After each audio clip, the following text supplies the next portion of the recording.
નમસ્કાર વિદ્યાર્થી મિત્રો, હું દર્શન રાવલ ફરી એકવાર આપ સૌનું હાર્દિક સ્વાગત કરું છું. નવેમ્બર મહિનાના કરંટ અફેર્સ સાથે આપણે સૌ ભેગા થયા છીએ. મિત્રો, આ સાંપ્રત પ્રવાહ છે કરંટ અફેર્સ એક વિષય તરીકે ઉભરી આવેલો છે. કોઈ પણ કોમ્પિટિટિવ એક્ઝામ લઈ લઈએ તો એની અંદર એનું કંઈક ને કંઈક વેઇટેજ રહેશે જ, કોઈકમાં વધારે કોઈકમાં ઓછું. હવે જ્યારે લોકલ લેવલથી શરૂ કરી અને છેક ઇન્ટરનેશનલ લેવલ સુધીની મેટર્સ આપણે જોવાની હોય અને હવે તો એથી વધુ બિયોન્ડ ધીસ સ્પેસની અંદર બનતી ઘટનાઓને પણ કરંટ અફેર્સમાં આપણે સાંકળી લેવાની હોય છે. કોઈ પણ એક્ઝામની અંદર જ્યારે નોટિફિકેશનમાં લખ્યું હોય કે ભાઈ કરંટ અફેર્સ પૂછાશે, એવા સમયે ત્યાં કૌંસમાં લખતા નથી કે છેલ્લા 3 મહિનાનું, છેલ્લા 6 મહિનાનું, છેલ્લા 1 વર્ષ દિવસનું વગેરે. ત્યારે એ ખૂબ અગત્યની બાબત રહેશે કે ભાઈ કયા ટોપિકને આપણે પ્રાયોરિટી દઈએ, કોને ન દઈએ. તો અત્યારે મારો પ્રયાસ એ જ રહ્યો છે કે સિલેક્ટિવ મેટર્સ આપની સાથે ડિસ્કસ કરું અને એમાંથી તમારે એ પણ શીખવાનું છે માત્ર આ મેટર્સ જ નહીં પણ કયા પ્રકારની મેટર્સ પૂછાઈ શકે એ પણ તમારે નોટ ડાઉન કરતું જવું પડશે. તો ફરી એકવાર આપણે નવેમ્બર મહિનાના કરંટ અફેર્સને માણીએ અને શીખીએ. કંઈક શરૂઆત કરીએ. ઝિમ્બાબ્વેમાં સત્તા પલટાનો પ્રયાસ થયો. મિત્રો, આ એક ચર્ચાનો વિષય બની રહ્યો ટૂંક સમય અગાઉ કે ભાઈ ઝિમ્બાબ્વેની અંદર સત્તા પલટો થયો. હવે ઝિમ્બાબ્વેમાં જોઈએ તો નવો આઝાદ થયેલો દેશ ગણી શકીએ. આફ્રિકાની અંદર આવેલો ઝિમ્બાબ્વે કે જે 1980 સુધી ઇંગ્લેન્ડ અંતર્ગત ત્યાં આગળ શાસન થતું હતું. હવે 1980ની અંદર ઇંગ્લેન્ડ તરફથી આઝાદી મળી એટલે ત્યાં એક બુઝુર્ગ ગણી શકીએ એવા એક વ્યક્તિ જેનું નામ આપ સૌ જાણતા હશો, જેનું નામ છે રોબર્ટ મુગાબે, જે પોતે 93 વર્ષના છે. આ રોબર્ટ મુગાબે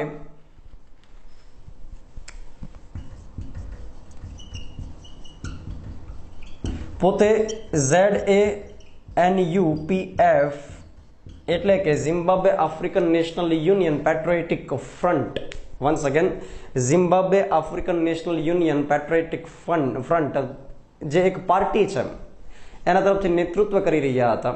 હવે પોતે 93 વર્ષના છે રોબર્ટ મુગાબે અને એમના જે ધર્મપત્ની છે ગ્રેસ મુગાબે એ પોતે 52 વર્ષના છે. ખૂબ સારું સેટ થઈ ગયું બંનેને.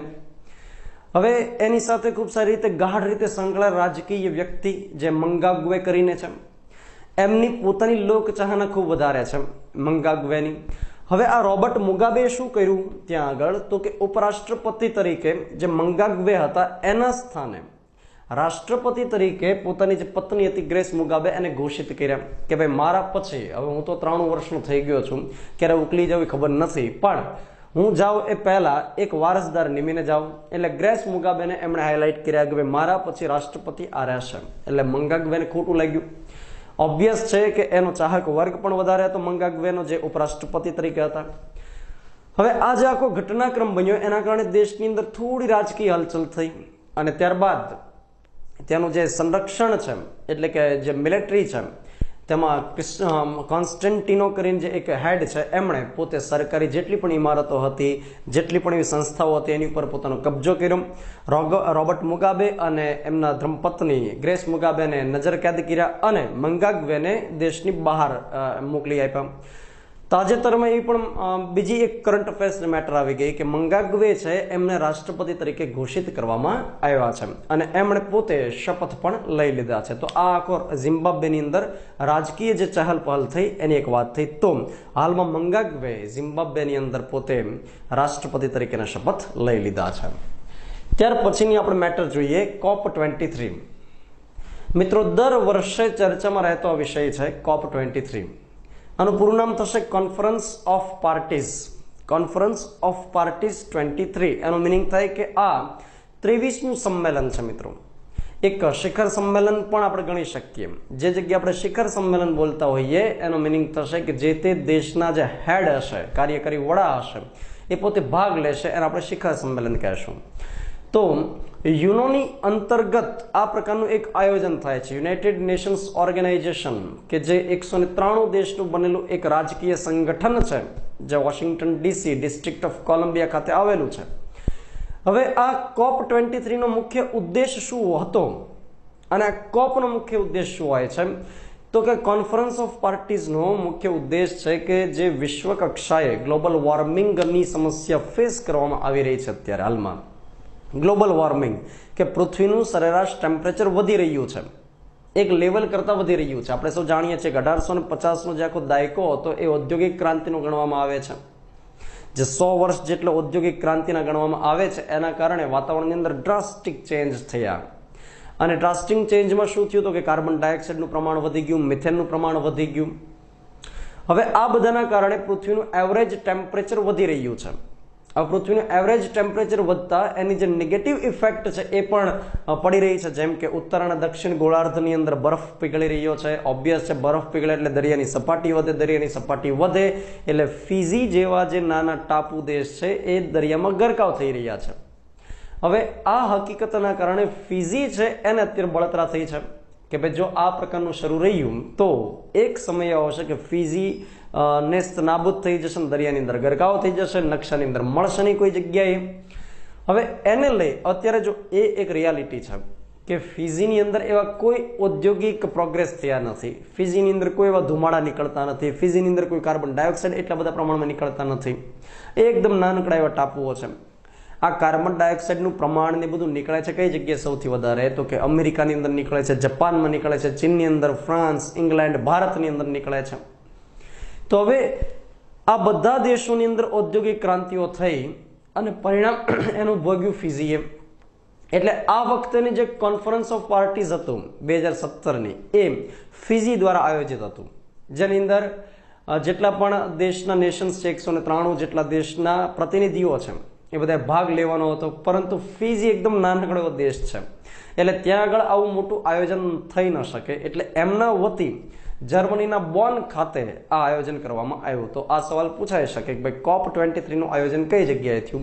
તો COP23 નું આયોજન થયું જર્મનીના બોન ખાતે.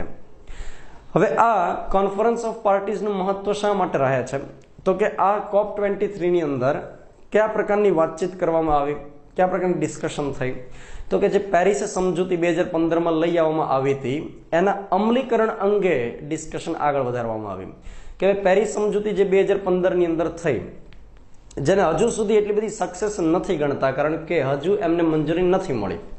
એ વાત છે કે ભાઈ 1997ની અંદર જાપાનના ક્યોટો ખાતે જે ક્યોટો પ્રોટોકોલ સાઇન કર્યા હતા એ 2020 સુધી શરૂ રહેવાના છે. અને 2015માં જે પેરિસ સમજૂતી લાવવામાં આવી એનો અમલ 2020 પછીથી જ થવાનો છે કે ભાઈ ક્યોટો પ્રોટોકોલ પૂરો થઈ જાય ત્યાર પછી. એમાં લખવામાં આવ્યું છે કે પૃથ્વીનું એવરેજ ટેમ્પરેચર 1.5 ડિગ્રી સેન્ટીગ્રેડ અથવા તો 2 ડિગ્રી સેન્ટીગ્રેડ કરતાં નીચે લઈ જવું. આવું ક્યારે શક્ય બનશે તો કે આવું શક્ય બનશે જ્યારે ઉદ્યોગ ધંધાઓ એકદમ ઓછા થઈ જશે અથવા તો ધુમાડા ઓછા નીકળશે. કંઈક નવી ટેકનોલોજી એવી ઇમ્પ્લાન્ટ કરવામાં આવે કે જેથી કરી જે પ્રદૂષણ ફેલાવતા પ્રદૂષક છે એનું પ્રમાણ ઘટાડી શકાય. અમેરિકાએ એનો સખત વિરોધ કર્યો. ડોનાલ્ડ ટ્રમ્પની સરકાર આવી એટલે તરત જ એમણે કીધું કે અમે પેરિસ સમજૂતીમાંથી નીકળી જઈએ છીએ. કેમ તો કે પેરિસ સમજૂતી અંતર્ગત અમારે જો ચાલવાનું થશે તો અમારા ઉદ્યોગ ધંધા ઉપર બ્રેક લગાડવી પડશે અને ઉદ્યોગ ઉપર અમે બ્રેક ન લગાડી શકીએ. કેમ તો કે અમારો પ્રોગ્રેસ અટકી જાય. અમારો પ્રોગ્રેસ અટકે તો ઓબ્વિયસ છે ચીન આગળ નીકળી જાય અને એમને પોસાશે નહીં. અમે સોવરેન સ્ટેટ છીએ એટલે કે અમારે આંતરિક બાબતમાં કયા પ્રકારના નિર્ણય લેવાના માટે સક્ષમ છીએ. કોઈ અન્ય સંસ્થા કે કોઈ પણ અન્ય ટ્રીટી અમને એના માટે બાંધી ન શકે. એ પ્રકારે ડોનાલ્ડ ટ્રમ્પે જાહેર કર્યું. તેમ છતાં ઘણાને એમ હતું કે ભાઈ અમેરિકા વખતે નીકળી જાય છે એટલે એકદમ નિરસ થઈ રહેશે, પરંતુ એવું બન્યું નહીં અને ઘણા બધા દેશના લોકોએ પ્રતિનિધિઓ એની અંદર ભાગ લીધો. તો આ COP23 છે જર્મનીના બોન ખાતે આયોજિત રહ્યું. એક બીજો પણ કોન્સેપ્ટ છે જેનું નામ છે UNFCCC United Nations framework convention on climate change. તો આ પણ આપણે યાદ રાખીએ. તો એ પણ એના માટે છે કે ભાઈ જે વિકસિત દેશ છે એ બધા વિકાસશીલ દેશને મદદ રૂપ થશે. જેમ કે જાપાન છે, અમેરિકા છે, એ બધા દેશ કે જે ઔદ્યોગિક રીતે ખૂબ આગળ પડતા છે એ વિકાસશીલ દેશોને પોતે માનો કે કોઈ એવા બિન પરંપરાગત ઉર્જાના સ્ત્રોત મૂકવા છે, જેમ કે સૌર ઉર્જાનો કોઈ પ્લાન્ટ મૂકવો છે, પવન ઉર્જા માટેનો પ્લાન્ટ મૂકવો છે કે દરિયાઈ મોજા ઉર્જા માટેનો પ્લાન્ટ મૂકવો છે વગેરે. તો એની અંદર પોતે ફંડિંગ કરશે, લોન આપશે વગેરે. ઓકે, ત્યાર પછીની આપણે મેટર જોઈએ. આંતરરાષ્ટ્રીય કોર્ટમાં ભારતીય જજ દલબીર ભંડારીની નિમણૂક કરવામાં આવી. મિત્રો, ખૂબ અગત્યની મેટર આ થઈ રહી. આંતરરાષ્ટ્રીય કોર્ટ આપણે આગળ લોકલ કોર્ટ હોય, હાઈકોર્ટ હોય, સુપ્રીમ કોર્ટ હોય અને એ જ રીતે એક છે આંતરરાષ્ટ્રીય કોર્ટ. ભારત દેશની અંદર કોઈ વ્યક્તિ માનો કે અપીલ કરવા લાગે તો એ લોકલમાંથી હાઈકોર્ટમાં જાય, હાઈકોર્ટમાંથી સુપ્રીમ કોર્ટમાં જાય. પરંતુ કોઈ સરકારે માનો કે અપીલ કરવાની હોય માનો કે ભારત સરકારને અપીલ કરવી છે તો કઈ જગ્યાએ જશે, તો કે આંતરરાષ્ટ્રીય કોર્ટની અંદર જશે. તો આંતરરાષ્ટ્રીય કોર્ટ નેધરલેન્ડના હેગ ખાતે આવેલી છે. 1945ની અંદર એ સ્થાપના થઈ એમની. ટોટલ કેટલા જજ એની અંદર હોય છે, તો કે ટોટલ એની અંદર 15 જજ હોય છે મિત્રો.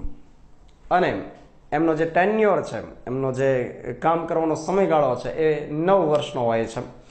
તો આ દલબીર ભંડારી કે જે 1973ની અંદર અમેરિકાથી ભારતની અંદર શિફ્ટ થયા અને કાર્યરત બન્યા.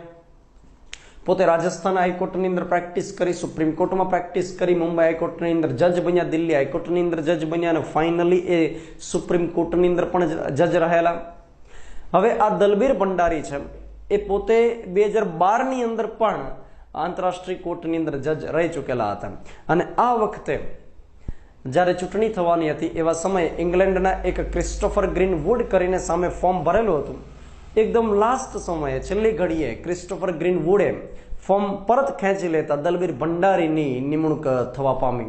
હવે આના કારણે ઇંગ્લેન્ડની અંદર પણ એક પ્રકારની ચર્ચા જાગી કે ભાઈ ભારતીય એક જજની સામે ઇંગ્લેન્ડના જજ હારી ગયા. જો કે એમણે ફોર્મ પરત ખેંચી લીધું તેમ છતાં કે ભાઈ ભારતીય એક જજ કઈ રીતે જીતી શકે તે પ્રકારની ચર્ચા પણ ઉઠવા પામી. તો આ દલબીર ભંડારી છે એ પોતે ત્યાં આગળ અત્યારે કાર્યરત બન્યા છે. હવે આ દલબીર ભંડારી સતત બીજી વખત ત્યાં આગળ જજ. એક નિયમ છે કે ભાઈ જે તે દેશમાંથી માત્ર એક જ જજ રહી શકે, એક સાથે એક દેશમાંથી 2 જજ રહી શકતા નથી. ઉલ્લેખનીય છે કે 1985ની અંદર નગેન્દ્ર કરીને એ ભારતીય જજ ત્યાં આગળ હેડ પણ રહી ચૂકેલા છે, જે પોતે 1973ની અંદર અહીંયા મુખ્ય ચૂંટણી કમિશનર પણ રહી ચૂકેલા નગેન્દ્ર. તો આજે વાત કરીએ કે ભાઈ ઇન્ટરનેશનલ કોર્ટ છે એની અંદર લેંગ્વેજ કઈ, તો ત્યાં આગળ મુખ્યત્વે 2 લેંગ્વેજ બોલાતી હોય છે. એક છે ફ્રેન્ચ અને બીજી છે ઇંગ્લિશ. ત્યાં આગળ ફ્રેન્ચ અને ઇંગ્લિશની અંદર તમામ પ્રકારના વહીવટ થઈ શકશે. અત્યારે હાલમાં રોની એબ્રાહમ કરીને ઇન્ટરનેશનલ કોર્ટની અંદર હેડ રહેલા છે. હવે આંતરરાષ્ટ્રીય કોર્ટની અંદર જ્યારે દલબીર ભંડારીની નિમણૂક થઈ છે, જે પોતે ભારતીય જજ છે, તો એનું મહત્વ એટલા માટે વધી જાય છે કારણ કે એક કેસ ભારત વતી ત્યાં આગળ ચાલી રહ્યો છે. અને આપ સૌ જાણો છો કે કુલભૂષણ જાદવનો છે. કુલભૂષણ જાદવ જે મૂળ રીતે અહીંયા આગળ નેવીની અંદર સૈન્યમાં હતા, ત્યારબાદ પોતે ઈરાનની અંદર જઈને વ્યાપાર કરતા. હવે પાકિસ્તાનની અંદર જઈ ચડ્યા.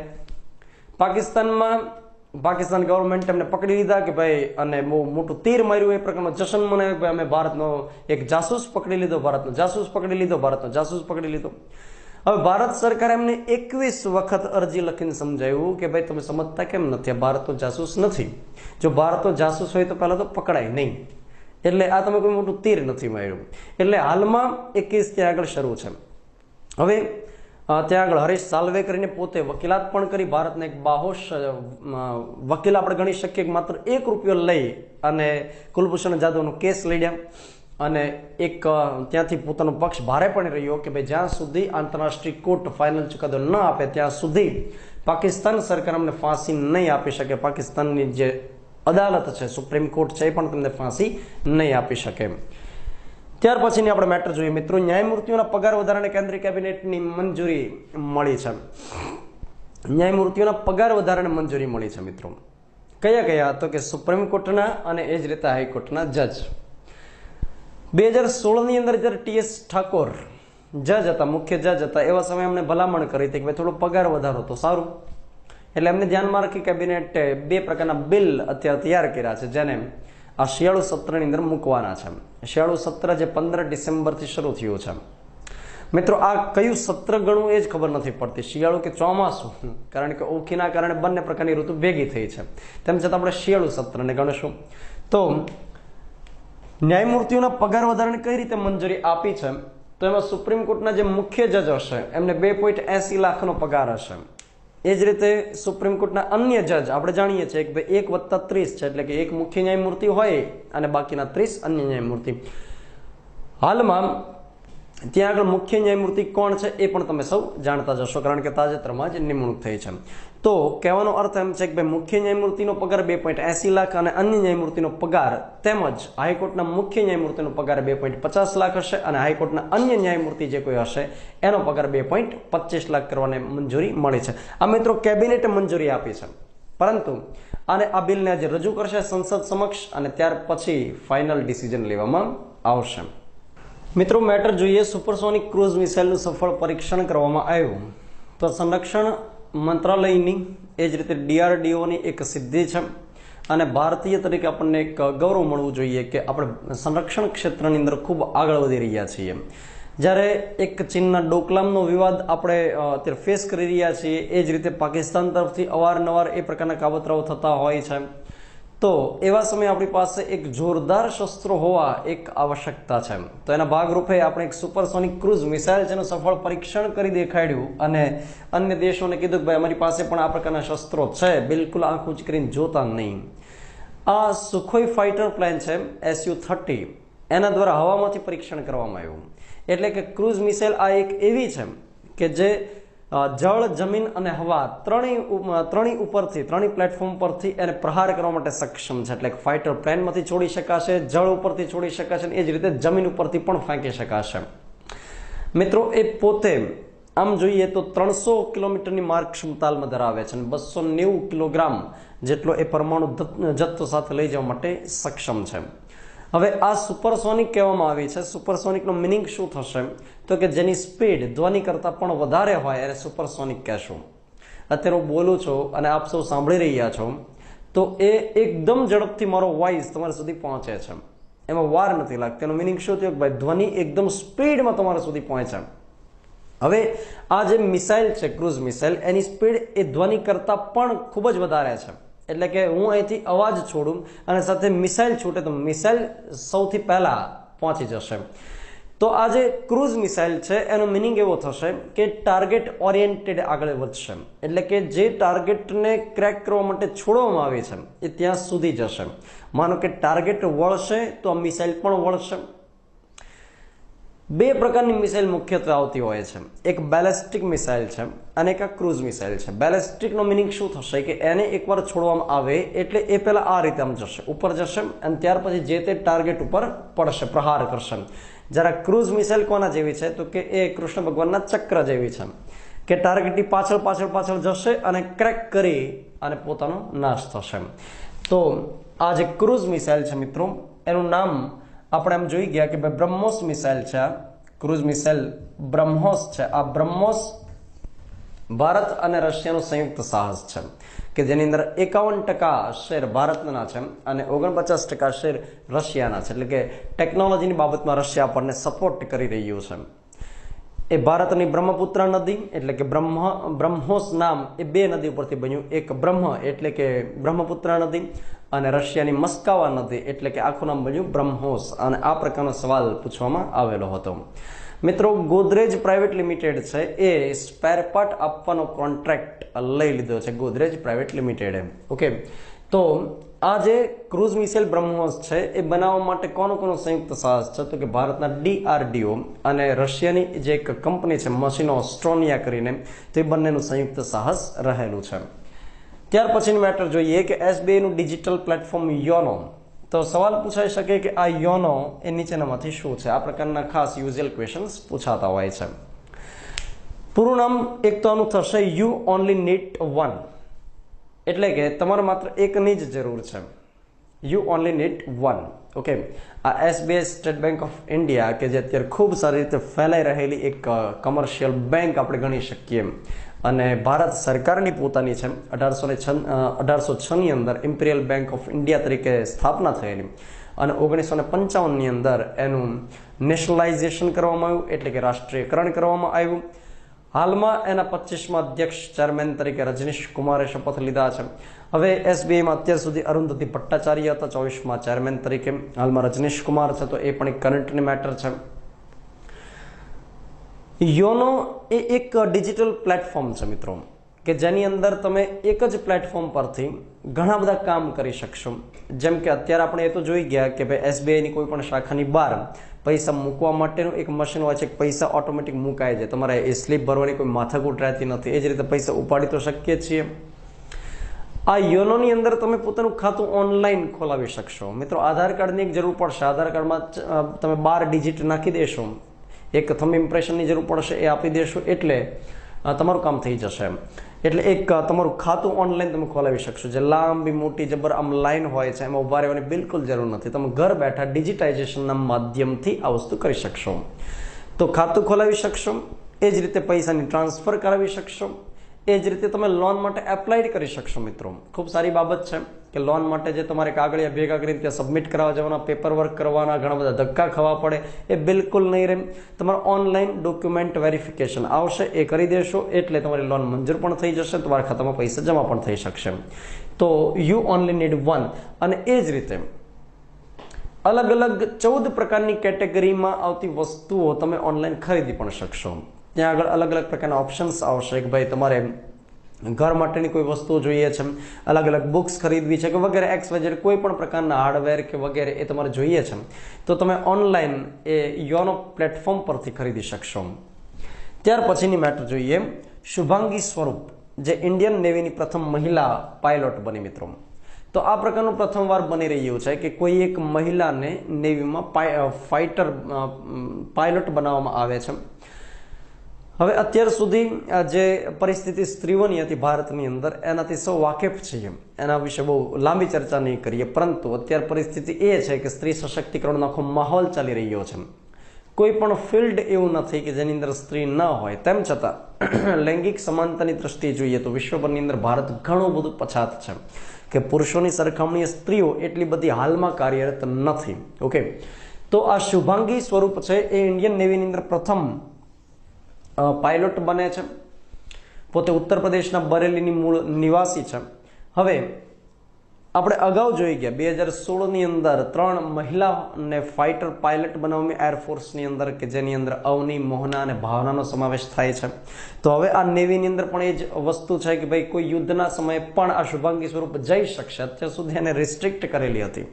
જો કે આપણા ભારતીય બંધારણની અંદર અનુચ્છેદ નંબર 15 શું કહે છે કે માત્ર લિંગ, જાતિ, જ્ઞાતિ, ધર્મ, જન્મસ્થળ, વંશના આધારે ભેદભાવ સામે પ્રતિબંધ, એટલે કે સરકાર કોઈની સામે પ્રતિબંધ નહીં મૂકી શકે કે ભાઈ તમે આ પ્રકારની જોબ નહીં કરી શકો વગેરે. એટલે મહિલાને આ પ્રકારે અત્યારે હાઇલાઇટ કરવામાં આવે છે.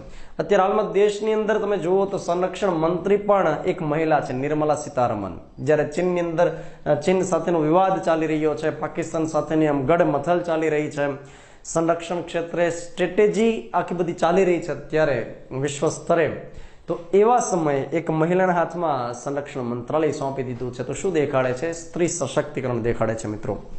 ત્યાર પછી માનુષી છિલ્લર મિસ વર્લ્ડ 2017 બની. ચીનના સાન્યા ખાતે આ પ્રકારની એક ઇવેન્ટ આયોજિત હતી અને એમાં હરિયાણાના સોનપતની માનુષી છિલ્લર કે જેનો જન્મ 1997માં થયેલો, એ પોતે એક મિસ વર્લ્ડ 2017 બની છે. આ સાથે એ પોતે 6ઠી ભારતીય મહિલા બની જેને મિસ વર્લ્ડ 2017નો તાજ મળ્યો હોય. એક રાયતા કરીને જે 1966ની અંદર પ્રથમ મહિલા ભારતીય મિસ વર્લ્ડ પોતે બનેલી, રાયતા કરીને. એ જ રીતે આપણે જાણીએ છીએ કે ભાઈ ડાયના કરીને બની હતી, એક મુખે કરીને એક છોકરી હતી. એ જ રીતે ઐશ્વર્યા રાય અને પ્રિયંકા ચોપરા 2000ની અંદર બની. એટલે ટોટલ આ 6ઠી એવી બની મિસ વર્લ્ડ 2017. અને મિત્રો જાણી નવાઈ લાગશે કે ઇંગ્લેન્ડની એક સ્ટેફન હિલ કરીને હતી, એ રનર અપ રહી. એટલે કે ઇંગ્લેન્ડની જે સ્ટેફન હિલ છે એને પણ પાછળ મૂકી અને આપણે માનુષી છિલ્લર મિસ વર્લ્ડ 2017 બની.